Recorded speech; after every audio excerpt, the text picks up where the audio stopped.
भारत सरकार द्वारा चलाई जा रही राष्ट्रीय डिजिटल जीवन प्रमाण पत्र अभियान के तहत देहरादून के यूनियन बैंक में कार्यक्रम का आयोजन किया गया। ये कार्यक्रम यूनियन बैंक की राजपुर रोड की शाखा में आयोजित किया गया, जिसमें निदेशक पेंशन और पेंशनभोगी कल्याण विभाग दिल्ली ने सहभाग किया। यह अभियान 1 नवंबर से 30 नवंबर तक चलेगा, जिसमें आप पेंशन भोगियों को ऐप के माध्यम से जीवन प्रमाण पत्र ऑनलाइन ही जमा करा सकेंगे। मेरा नाम दिव्या एबी है। मैं निदेशक हूँ department of pension and pensioners welfare, government of India, Bharat सरकार।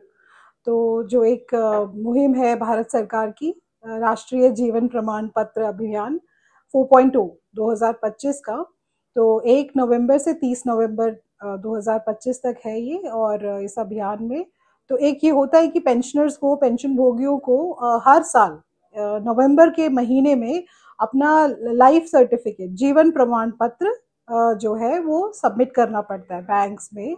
तो उसके लिए अब ये जो सुविधा जो सरकार ने, भारत सरकार ने शुरू की है, ये फोर्थ ईयर है ये, 4 साल से, कि जिसमें पेंशनर्स डिजिटली अपना प्रमाण पत्र सबमिट कर सकते हैं। तो ये बहुत ही सुगम तरीके से हो जाता है कि इसका ऐप है, जीवन प्रमाण पत्र ऐप, और जो आधार आरडी जो ऐप है, इन दोनों की मदद से जितने डिटेल्स हैं पेंशन भोगियों के, जैसे आधार नंबर हो गया, पीपीओ, कहाँ से रिटायर हुए थे, तो वो सारी डिटेल्स उसमें कैप्चर करते हैं। और फिर अपना फेस ऑथेंटिकेशन या आइरिस स्कैन, जो बायोमेट्रिक है, तो फेस ऑथेंटिकेशन ऐप है जिसमें कि फेस का फोटो कैप्चर करते हैं और उसे बहुत ही इजीली जो है वो जीवन प्रमाण पत्र सबमिट हो जाता है। मैं अपना वो लाइफ सर्टिफिकेट इस डिजिटल प्लेटफॉर्म से ही करता हूँ और बहुत ही आसान है। आप अपने मोबाइल ऐप पे डाउनलोड कीजिए, जीवन प्रमाण पत्र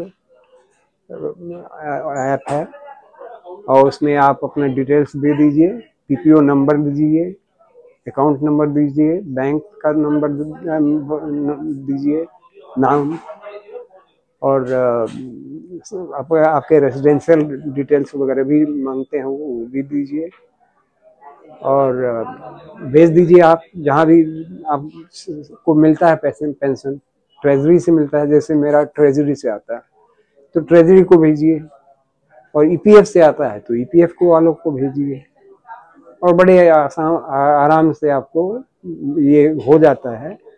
और मजे की बात ये है कि इसका कंफर्मेशन भी आपको तुरंत मिल जाता है। देवभूमि उत्तराखंड की राजधानी देहरादून आगामी 28 से 30 नवंबर तक अखिल भारतीय विद्यार्थी परिषद के 71वें राष्ट्रीय अधिवेशन की मेजबानी करने जा रही है। परेड ग्राउंड में आयोजित होने वाले इस अधिवेशन का उद्घाटन 28 नवंबर को सुबह 11:30 बजे होगा, जिसमें इसरो के पूर्व चेयरमैन एस सोमनाथ मुख्य अतिथि के रूप में शामिल होंगे। पश्चिमी उत्तर प्रदेश के क्षेत्रीय संगठन मंत्री मनोज निखरा के अनुसार देश भर के 46 प्रांतों से लगभग 1500 प्रतिनिधि इस 3 दिवसीय कार्यक्रम में हिस्सा लेंगे। अधिवेशन को सफल बनाने के लिए उत्तराखंड के कार्यकर्ता तैयारियों में जुटे हुए हैं।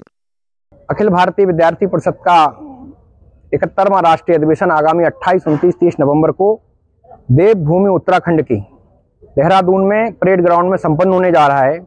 इसका उद्घाटन समारोह 28 तारीख को सुबह प्रातः 11:30 बजे रहने वाला है। इसमें मुख्य अतिथि के रूप में इसरो के पूर्व चेयरमैन एस सोमनाथ जी इसमें उपस्थित रहने वाले हैं। पूरे देश भर के विद्यार्थी परिषद के 46 प्रांतों के 1500 प्रतिनिधि इस अधिवेशन का हिस्सा बनने वाले हैं, और देवभूमि उत्तराखंड के सभी कार्यकर्ता उनकी व्यवस्थाओं में इस समय लगे हुए हैं। सर्दियों की शुरुआत हो चुकी है, साथ ही देहरादून चिड़ियाघर में जानवरों की डाइट और देखभाल में बदलाव शुरू हो गया है। मौसम के अनुसार जानवरों को पौष्टिक और गर्म भोजन दिया जाएगा ताकि वो स्वस्थ और ऊर्जावान बने रहें। बाघ को 9 से 10 किलो और तेंदुए को सर्दी के दिनों में अब 3 से 4 किलो मांस दिया जाएगा। ये मात्रा गर्मियों की तुलना में अधिक है ताकि उन्हें शरीर में आवश्यक प्रोटीन और ऊर्जा मिल सके। सिर्फ खान पान ही नहीं, जानवरों के रहने की व्यवस्था में भी बदलाव किए जा रहे हैं। जो जानवर जमीन पर रहते हैं उनके बाड़ों में पराल बिछाई जा रही है ताकि उन्हें ठंडी जमीन से बचाया जा सके। हिरण के लिए हरी घास की लगभग 2 क्विंटल की व्यवस्था की जाती है। पक्षियों के लिए प्रोटीन सीड्स की व्यवस्था की जाती है। देखिए, विंटर में हर साल की तरह इस बार हमने जो है कि सब रूम के लिए हीटर्स अवेलेबल उसके अलावा उनकी बाकायदा बेडिंग तैयार की है, जिसमें कंबल और कुराल लेके हमने जूट के बोरों में भर के लगाया हुआ है। इसके अलावा मतलब फीड में हम जनरली इनको देते हैं 3 to 4 kg लेपर्ड्स के लिए पर लेपर्ड, और 9 to 10 kg हमारा टाइगर में जाता है पर डे। अब ये रिक्वायरमेंट के ऊपर डिपेंड करता है, क्योंकि ये सारा ही प्रोटीन कंपोनेंट बहुत अच्छा रहता है मीट में, आप सबको पता है। वो हम रेगुलर फीड करते हैं, रिक्वायर्ड होता है। अगर हमें लग रहा है इसने फिनिश कर दिया तो उसी हिसाब से हम इंक्रीज कर देते हैं फीड को। बर्ड्स में हम वाइट एग, बॉइल्ड एग जो है वो देते हैं उनके लिए, कुछ बर्ड्स खाते हैं। उसके अलावा हम प्रोटीन फूड देते हैं, कुछ रेडीमेड फूड्स आते हैं जो प्रोटीन कंटेंट जिसमें 25% तक होता है, उसमें हम बर्ड्स को दे रहे हैं। तेंदुए का चूंकि ये कैप्टिविटी में है तो 4 kg पर डे जाता है, इससे इनकी हेल्थ मेंटेन रहती है, प्लस फैट मतलब जो इसे कहते हैं ना ओबेसिटी, वो नहीं देखने को मिलेगी। आप देख सकते हैं जो एनिमल यहाँ पे हैं, ये 4 एनिमल हैं अभी, एक मदर है, उसके 3 बच्चे हैं, उसके अलावा एक मेल है। तो मेल का वेट हमारे यहाँ पे लगभग 60 से ऊपर है, वहीं फीमेल हमारी लगभग 35 किलो की है। उत्तराखंड के मुख्यमंत्री पुष्कर सिंह धामी आज जीवन दीप आश्रम में पहुंचे, जहां उन्होंने विशाल धार्मिक व सामाजिक कार्यक्रम में शिरकत की। मुख्यमंत्री धामी के साथ उनकी धर्मपत्नी गीता धामी भी मौजूद रही। आश्रम में उनका संत समाज और हजारों श्रद्धालुओं ने भव्य स्वागत किया।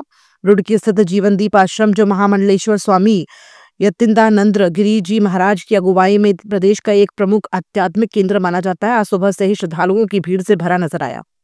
मुख्यमंत्री पुष्कर सिंह धामी के आगमन के साथ आश्रम में जयकारों और मंत्रोच्चार की गूंज सुनाई दी। सीएम धामी और उनकी पत्नी गीता धामी ने आश्रम परिसर में विधि विधान से हवन पूजन किया और राज्य की शांति, समृद्धि और जन कल्याण की कामना की। संतों ने मुख्यमंत्री को आशीर्वाद देते हुए प्रदेश की उन्नति के लिए शुभकामनाएं भी दी।